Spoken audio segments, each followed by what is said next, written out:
ce que c'est que la Première Guerre mondiale, en fait? C'est l'éradication de la paysannerie franco-germanique qui se fait massacrer au front. Tu vois, des millions de paysans sont morts. Dominique Guillet, fondateur de Cocopelli, association qui produit et distribue des semences potagères bio de variétés anciennes. Et donc, cette entreprise de dépaysannerie, on va dire, a été parachevée par la Seconde Guerre mondiale. Et puis vient se greffer par-dessus tout cela la synthèse de l'ammoniac, qui permet de faire des bombes et qui après permet de faire des fertilisants de synthèse. Et ensuite, l'invention des gaz moutardes, durant la Première Guerre mondiale, qui va donner quoi? Eh bien, qui va donner tous les insecticides, qui sont des gaz de combat. Et avec le plan Marshall en 1947, les États-Unis arrivent avec les tracteurs, qui sont la suite logique des tanks.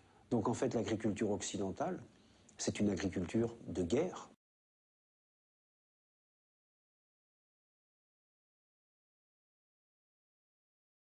Et la révolution verte, elle était verte par la couleur du dollar, avant toute chose. Et ils ont fait beaucoup de dollars avec la révolution verte.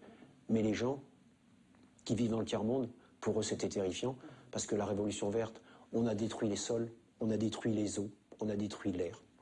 On a détruit la biodiversité. En Inde, par exemple, il existait 200 000 variétés de riz avant la révolution verte.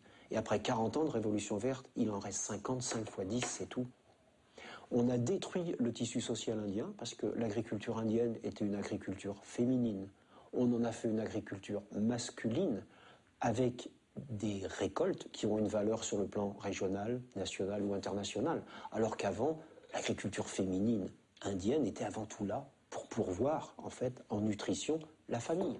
L'économie, au sens moderne, c'est-à-dire l'économie capitaliste, marchande, etc., c'est un truc de mec. Serge Latouche, économiste, professeur à l'Université de Paris-Sud. J'en suis convaincu.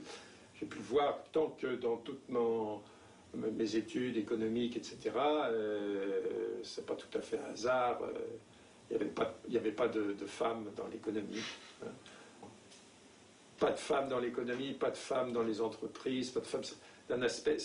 Et c'est caricatural en Afrique, par exemple, où toute la vie concrète, justement, ce qui fait vivre l'Afrique, même encore à l'heure actuelle, ce sont les femmes. Ce sont les femmes qui cultivent la terre, parce que c'est elles qui sont fécondes, etc. C'est elles qui font tout, hein, pour l'essentiel. Mais dès qu'on crée une plantation moderne, alors ce sont les hommes.